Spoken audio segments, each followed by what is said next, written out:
سامعین اکرام، رجب المرجب کا مہینہ ہے اور آج رجب کی 16 تاریخ ہے۔ اسی رجب کی 22 تاریخ کو تاجدار مدینہ صلی اللہ علیہ وآلہ وسلم کے جانثار ساتھی سیدنا امیر معاویہ رضی اللہ تعالی عنہ کی تاریخ وفات ہے۔ سیدنا امیر معاویہ رضی اللہ تعالی عنہ، ان کا نام و نسب کچھ یوں ہے: امیر معاویہ رضی اللہ تعالی عنہ بن ابو سفیان رضی اللہ تعالی عنہ بن حرب، اور آپ کا یہ سلسلہ نسب پانچویں پشت میں جا کر عبد مناف کے ساتھ جا کر مل جاتا ہے، یعنی آپ صلی اللہ علیہ وآلہ وسلم کے ساتھ امیر معاویہ رضی اللہ تعالی عنہ کا سلسلہ نسب پانچویں پشت میں جا کر مل جاتا ہے۔ سیدنا امیر معاویہ رضی اللہ تعالی عنہ کو اللہ رب العالمین نے جو سب سے بڑی فضیلت دی ہے وہ یہ ہے کہ آپ کو صحابی رسول صلی اللہ علیہ وآلہ وسلم بنایا ہے، اور صحابی ہونا یہ بہت بڑی شرف کی بات ہے، بہت بڑی فضیلت کی بات ہے۔ جب امیر معاویہ رضی اللہ تعالی عنہ صحابی رسول ہیں تو اللہ رب العالمین نے قرآن مجید کے اندر صحابہ اکرام رضوان اللہ تعالی علیہم کے بارے میں جتنی آیات نازل فرمائی ہیں، جو فضائل ذکر فرمائے ہیں، عمومی طور پر ان کا مصداق سیدنا امیر معاویہ رضی اللہ تعالی عنہ بھی ہے۔ سیدنا امیر معاویہ رضی اللہ تعالی عنہ کا تعلق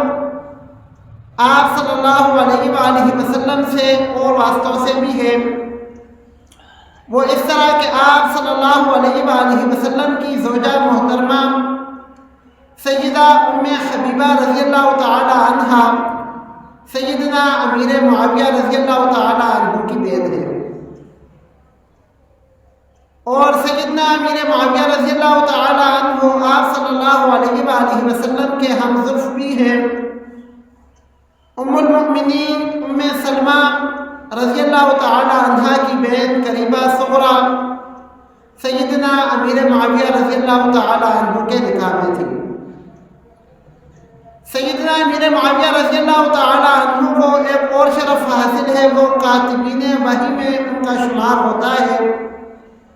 کاتبین وحی سے مراد وہ صحابہ اکرام رضوان اللہ تعالی علیہم ہیں جن کو تاجدار مدینہ صلی اللہ علیہ وآلہ وسلم نے وحی لکھنے کے لیے منتخب فرمایا تھا۔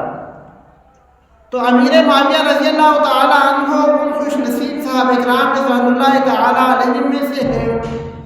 کہ جن کا شمار کاتبین وحی میں ہوتا ہے۔ امیر معاویہ رضی اللہ تعالی عنہ کو ایک اور شرف بھی حاصل ہے جس کو سمجھنے کے لیے آج کے دور میں آپ سمجھ لیں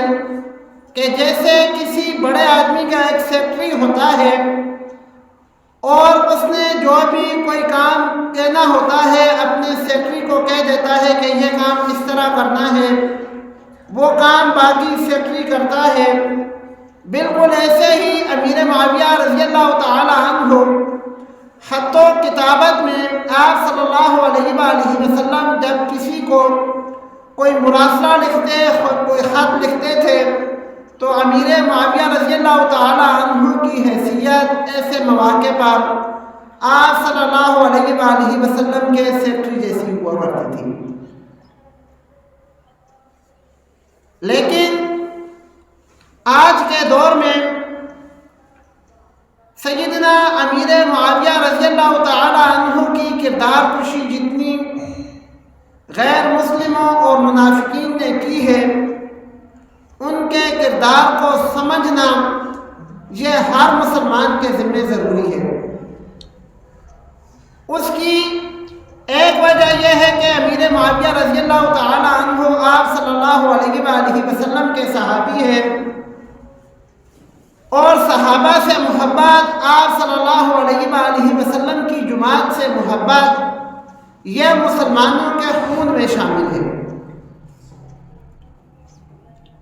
اور دوسری وجہ یہ ہے کہ امیر معاویہ رضی اللہ تعالی عنہ چونکہ ان تمام آیات کے عمومی طور پر مصداق ہیں جو اللہ رب العالمین نے صحابہ کرام رضوان اللہ تعالی علیہم کی فضیلت میں نازل فرمائی ہیں، تو اس لیے بھی سیدنا امیر معاویہ رضی اللہ تعالی عنہ کے کردار کو سمجھنا،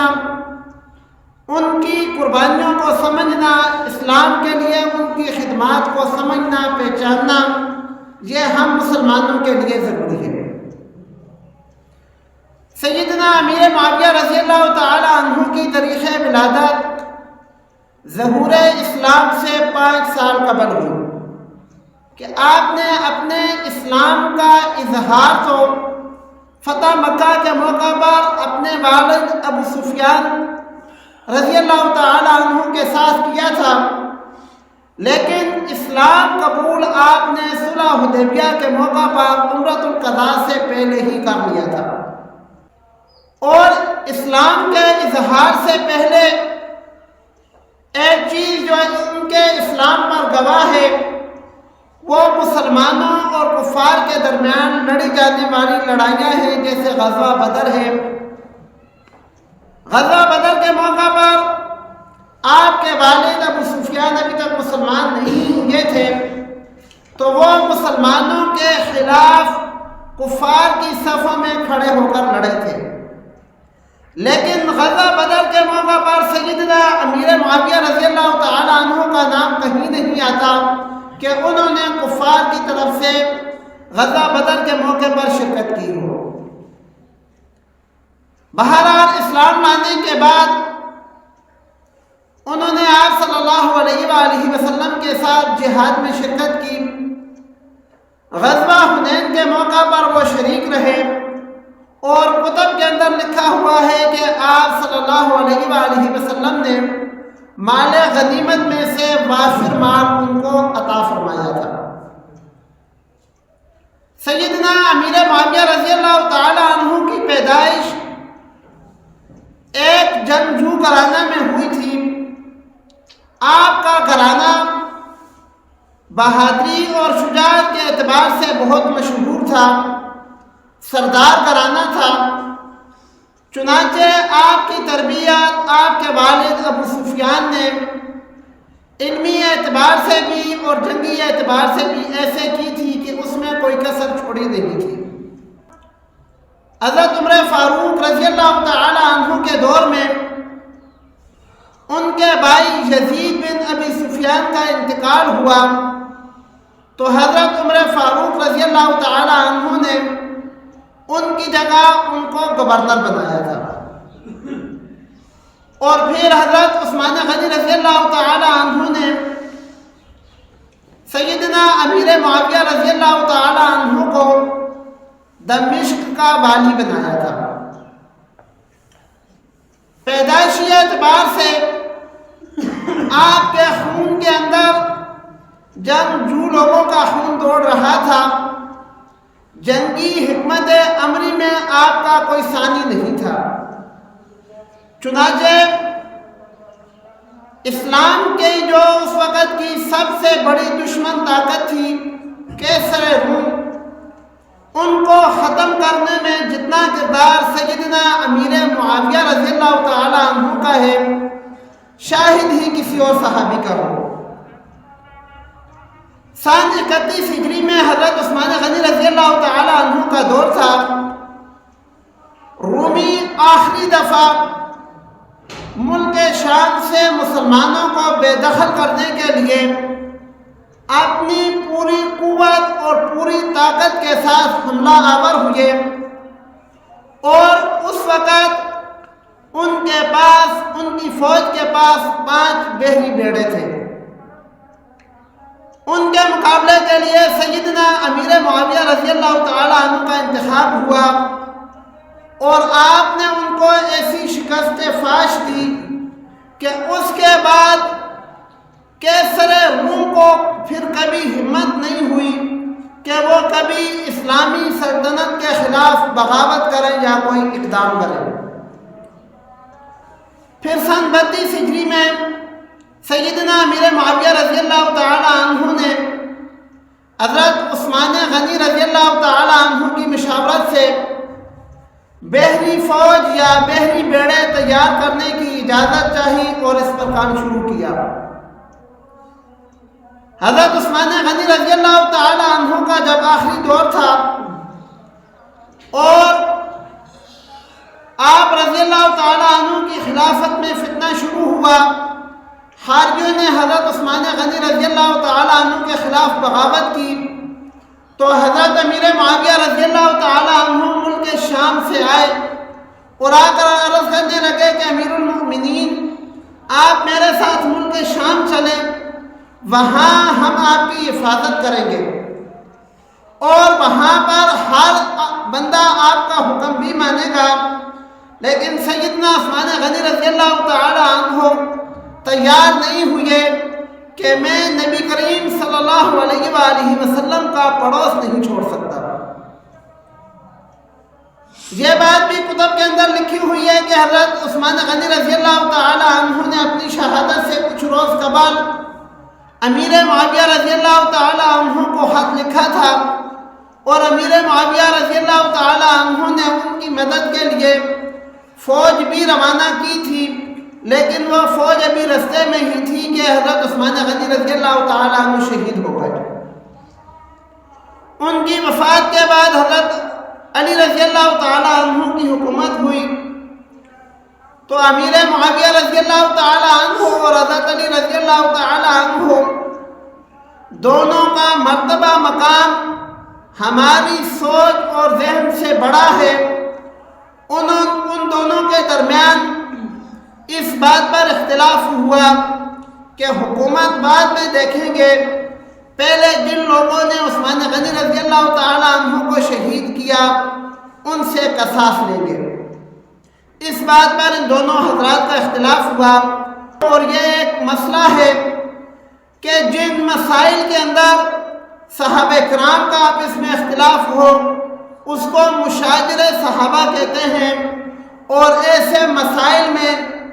ہم لوگوں کو کوئی بات کرنے کا اختیار نہیں ہے۔ کیوں نہیں ہے؟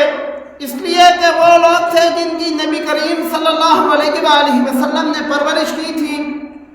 تو جس بندے کی پرورش نبی کریم صلی اللہ علیہ وآلہ وسلم نے کی ہو، تربیت اللہ کے نبی نے کی ہو،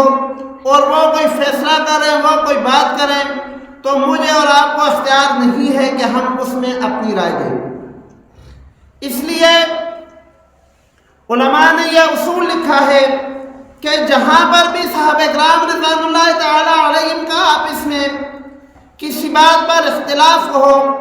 وہاں امت پر یہ واجب ہے کہ وہاں پر سکوت اختیار کرے، خاموش ہو جائے۔ حضرت علی رضی اللہ تعالی عنہ کے ساتھ ان کی ایک لڑائی بھی ہوئی جس کو جنگ صفین کہا جاتا ہے۔ بعد میں سن 40 ہجری کے اندر جو منافقین تھے یا اسلام کے جو حقیقی دشمن تھے، وہ یہ بات سمجھتے تھے کہ جتنا اسلام سے محبت حضرت علی رضی اللہ تعالیٰ عنہ کرتے ہیں اتنی ہی محبت حضرت امیر معاویہ رضی اللہ تعالیٰ عنہ بھی کرتے ہیں۔ چنانچہ خوارج کے گروہ نے 3 جرنیل صحابہ کرام رضوان اللہ تعالیٰ علیہم کے قتل کا منصوبہ بنایا۔ ایک حضرت علی رضی اللہ تعالیٰ عنہ، دوسرے حضرت امیر معاویہ رضی اللہ تعالیٰ عنہ، اور تیسرے عمر بن عاص رضی اللہ تعالیٰ عنہ۔ اور ان تینوں کو ایک ہی دن میں قتل کرنے کا منصوبہ بنایا۔ حضرت علی رضی اللہ تعالیٰ عنہ چونکہ اس وقت خلیفہ تھے، حضرت امیر معاویہ رضی اللہ تعالیٰ عنہ دمشق کے اندر موجود تھے، اور حضرت عمر بن عاص رضی اللہ تعالیٰ عنہ اپنے مقام پر موجود تھے۔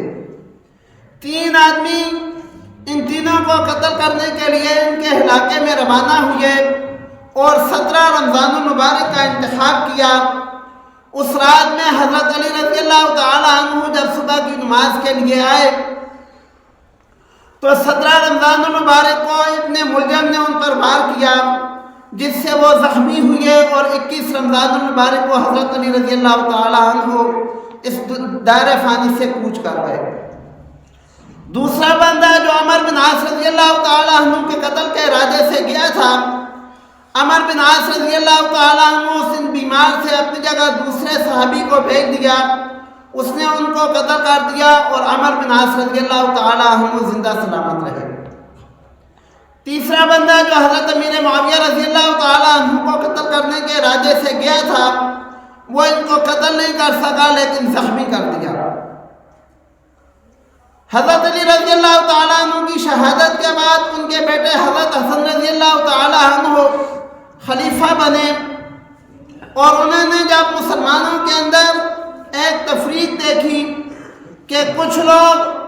حضرت علی رضی اللہ تعالیٰ عنہ کے گروہ کے ہو گئے، کچھ لوگ حضرت امیر معاویہ رضی اللہ تعالیٰ عنہ کے گروہ کے ہو گئے، تو انہوں نے ایک انتہائی بہترین فیصلہ کیا اور حضرت امیر معاویہ رضی اللہ تعالیٰ عنہ کے ہاتھ پر بیعت کر لی کہ حضرت علی رضی اللہ تعالیٰ عنہ جو خلافت چھوڑ کر گئے ہیں وہ بھی آپ کی، آج سے آپ مسلمانوں کے متفقہ امیر ہیں۔ چنانچہ حضرت امیر معاویہ رضی اللہ تعالیٰ عنہ اس وقت امیر بنے، اور ایک بات کتب کے اندر لکھی ہوئی ہے کہ حضرت امیر معاویہ رضی اللہ تعالیٰ عنہ کے دور کو خلفائے راشدین کا دور نہیں کہا جائے گا، اور نہ ہی ان کو خلیفہ راشد کا لقب دیا جائے گا۔ خلفائے راشدین چار ہیں، حضرت ابوبکر صدیق رضی اللہ تعالیٰ عنہ، حضرت عمر رضی اللہ تعالیٰ عنہ، حضرت عثمان غنی رضی اللہ تعالیٰ عنہ اور حضرت علی رضی اللہ تعالیٰ عنہ۔